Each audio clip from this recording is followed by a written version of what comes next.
সমস্ত মাধ্যমিক পরীক্ষার্থী বন্ধুদের এমএস স্মার্ট স্টাডি চ্যানেলে স্বাগত।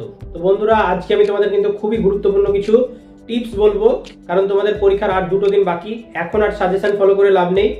তোমরা অলরেডি যেগুলো পড়ে রেখেছো, ঠিক আছে, সেইগুলোকে তোমরা রিভাইজ করো। কেন বলছি, ধরো তুমি 10টা প্রশ্ন আগে খুবই ভালোভাবে পড়েছিলে, এখন এই মুহূর্তে দাঁড়িয়ে তুমি হয়তো নতুন কিছু সাজেশন পেয়ে গেছো।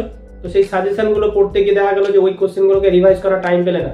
তোমাদের প্রথমে যে 2 তারিখে বাংলা পরীক্ষা রয়েছে, তো এখন থেকে কিন্তু বাংলার যে কোশ্চেনগুলো রয়েছে রিভাইজ তুমি পড়ে রেখেছো যে প্রশ্নগুলো, সেগুলোকে রিভাইজ করো। কেন বলছি, বাংলা সিলেবাসটা অনেকটাই বড়, তোমরা জানো, অনেকগুলো গল্প, কবিতা, ঠিক আছে, নাটক নিয়ে কিন্তু বেশ বিশাল একটা সিলেবাস, ঠিক আছে। তার মধ্যে তাতে আবার প্রবন্ধ রচনা রয়েছে, কাল্পনিক সংলাপ, প্রতিবেদন, ব্যাকরণ, সমস্ত কিছু কিন্তু রয়েছে।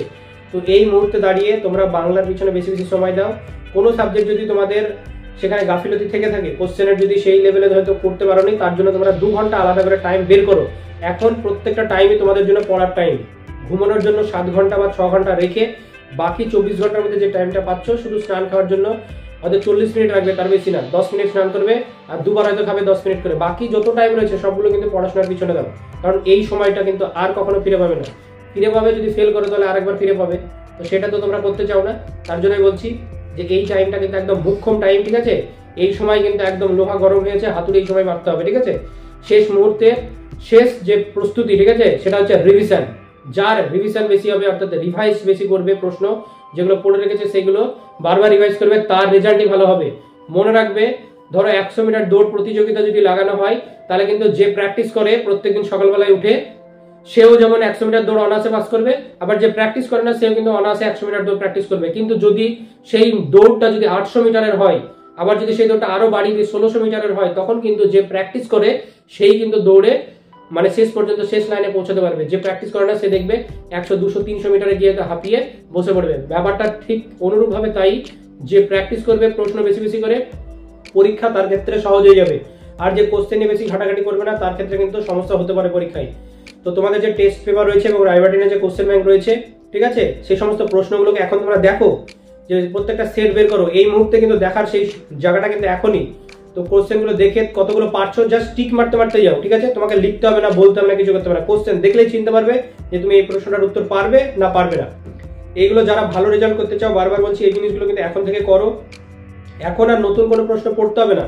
এখন নতুন প্রশ্ন পড়তে গেলে তোমাদের যে পুরনো প্রশ্ন পড়া রয়েছে সেগুলো রিভাইজ করার টাইম পাবে না এবং চাপটা বেড়ে যাবে। মাধ্যমিক পরীক্ষায় অতিরিক্ত চাপ নিয়ে যাওয়ার দরকার নেই। এখন যে প্যাটার্নে পরীক্ষা হচ্ছে, কোশ্চেন খুব একটা টাফ করে না। যদি টাফ করে, সেক্ষেত্রে এমন কিছু কোশ্চেন দেবে না যে তুমি জানো না। সেক্ষেত্রে হয়তো পাশাপাশি, যেমন ধরো ইতিহাসে তোমাদের নীল বিদ্রোহ, সাঁওতাল বিদ্রোহ, এগুলো ইম্পর্টেন্ট, কিন্তু কোল বিদ্রোহ, সন্ন্যাসী ফকির বিদ্রোহ, এগুলো কিন্তু পাশাপাশি ইম্পর্টেন্ট। তো বিদ্রোহ থেকে যেটাই দেখ, তোমরা কিন্তু তার পাশাপাশি যে কোশ্চেনগুলো রয়েছে সেগুলো অন্তত একবার করে রিডিং পড়ে যাবে। এবং যে পার্থক্য যেটুকু আছে, যে এই বিদ্রোহের সাথে এই বিদ্রোহের কি পার্থক্য, কি কারণে এই বিদ্রোহটা হয়েছে, এই জিনিসগুলো তোমরা একটু কিন্তু দেখে নেবে, যেন পরীক্ষায় যদি কোশ্চেন টাফ করে, মানে ঘুরিয়ে কোশ্চেন দেয়, ঘুরিয়ে ঠিক না, যেগুলো খুব ইম্পর্টেন্ট সেগুলো না দিয়ে তো পাশাপাশি কোশ্চেনগুলো তুললো, তাহলে কিন্তু তোমরা সেগুলো লিখতে পারবে। যেমন ধরো ভূগোলের কথা বলি, ভূগোলে ধরো চা চাষ, ধান চাষ, গম চাষ, এগুলো ইম্পর্টেন্ট, কিন্তু তোমাকে ধরো দিল আখ চাষ। তো চাষ করার জন্য যে পয়েন্টগুলো অন্য ক্ষেত্রে ব্যবহার হচ্ছে, সেম পয়েন্টে ব্যবহার হবে। জমি, শ্রমিক, সার, মূলধন, উষ্ণতা, বৃষ্টিপাত, জলসেচ ব্যবস্থা, শ্রমিক, সব একই পয়েন্ট। পার্থক্যগুলো শুধু একটু তুমি আলাদা করে লিখতে হবে। তো আখ চাষের জন্য কোন কোন জিনিসগুলো লাগে একবার জাস্ট রিডিং করবে, ঠিক আছে। আর ভাষা যেটা তুমি আগের মুখস্থ করেছো সেই ভাষাতেই লিখবে। একটা কোশ্চেন মুখস্থ থাকলে সেটাকে ফরম্যাট হিসেবে তুমি ব্যবহার করবে। ইংলিশে ধরো তোমাদের সবাই কিন্তু রিপোর্ট রাইটিং এর পিছনে বেশি ছুটছো, কেন? পরীক্ষাতে তো তোমাদের 3টে রাইটিং থাকবে, তাহলে শুধুমাত্র রিপোর্ট রাইটিং কেন প্র্যাকটিস করছো? সেটা তো শুধু 10 নম্বর থাকবে। তাহলে তোমাদের কিন্তু স্টোরি রাইটিং, নোটিস রাইটিং এবং প্রসেসিং রাইটিং, এই 4টে রাইটিং পাশাপাশি রিপোর্ট রাইটিং নিয়ে, ঠিক আছে। এইগুলো কিন্তু এই বছরের জন্য ভেরি ভেরি ইম্পর্টেন্ট। কিন্তু এমন না যে বাকি যে টপিকগুলো রয়েছে, যেমন ধরো লেটার রাইটিং, প্যারাগ্রাফ রাইটিং, এগুলো আসবেই না, এই গ্যারান্টি কিন্তু কেউ দিতে পারে না। লেটার রাইটিংটা অবশ্যই প্র্যাকটিস করবে, তবে সেটা কোনো বন্ধুকে চিঠি লেখা, সেগুলো কিন্তু এই বছরের জন্য ইম্পর্টেন্ট। শেষ মুহূর্তে দাঁড়িয়ে রয়েছো, এখনই কিন্তু তোমাকে রেজাল্ট ভালো করার এই যে সুযোগ, সুবর্ণ সুযোগ, এটা কিন্তু আর পাবে না। এই জন্য বলছি, প্রচুর রিভাইজ করো, ঠিক আছে। যত টাইম পাবে একটা করে সাবজেক্ট ধরো, আর 3 থেকে 4 ঘন্টার মধ্যে সমস্ত প্রশ্নগুলোকে চোখ বুলিয়ে নাও একবার করে, ঠিক আছে। যেটা দেখবে আটকাচ্ছে সেই কোশ্চেনটাকে মার্ক করে রাখো, সেগুলোকে আবার 10 মিনিট পরে, মানে কোশ্চেন রিভাইজের 10 মিনিট পরে একটু রেস্ট নেওয়ার পরে সেইগুলোর উপর আবার টাইম দাও নতুন করে। এইভাবে দেখবে তোমাদের সিলেবাসটা কভার হয়ে গেছে। আর এখন বেশি বেশি নতুন প্রশ্ন আর পড়ার দরকার নেই। এখন যেগুলো তুমি দেখবে, যেগুলো পড়ে রেখেছো, সেইগুলো থেকেই আসবে, ঠিক আছে।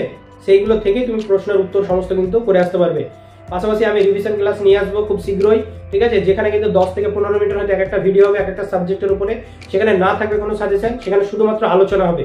আর আলোচনা শুনে কিন্তু তোমরা লিখতে পারবে। কেন বলছি, আমি সহজ সরলভাবে কিছু প্রশ্নের উত্তর একদম সোজা সাপটা ভাবে, ঠিক আছে, আলোচনা করে দেবো। পয়েন্টগুলোকে মেন পয়েন্টগুলোকে হাইলাইট করে করে আমি আলোচনা করে দেবো। সেগুলো দেখলে তোমাদের কিন্তু যেটা ভিজুয়াল, অর্থাৎ তুমি চোখের সামনে দেখছো এবং শুনছো, ঠিক আছে, তাহলে সেটা কিন্তু মনে অনেকক্ষণ থাকে, ঠিক আছে। ওই জন্য দেখবে যখন সিনেমা দেখা হয় বা কোনো গল্প পড়া হয়, তখন যে চিত্র ফুটে ওঠে সেটা কিন্তু আমরা ভুলতে চাই না তাড়াতাড়ি, মুখস্থ পড়া তাড়াতাড়ি ভুলে যাই। তো এই জিনিসটা ঠিক অনুরূপভাবে সেটার জন্য তোমরা অবশ্যই চ্যানেলটিকে সাবস্ক্রাইব করে রাখো, যাতে আমি সেই ভিডিও দেওয়ার সঙ্গে সঙ্গে তোমরা তার নোটিফিকেশন পেয়ে যাও। তো যেটুকু সময় হাতে পাচ্ছ এই সময়টুকু তোমরা পুরোটা পড়ার পিছনে দিয়ে দাও। 6 থেকে 7 ঘন্টা ঘুমোবার জন্য এবং 1 ঘন্টা খাওয়া দাওয়ার জন্য আমি বললাম, ঠিক আছে। সেই সময়টুকু দেখে বাকি যতটা টাইম থাকছে পুরোটাই পড়ার পিছনে এবং পুরোটা সেটা রিভাইজের পিছনে, ঠিক আছে।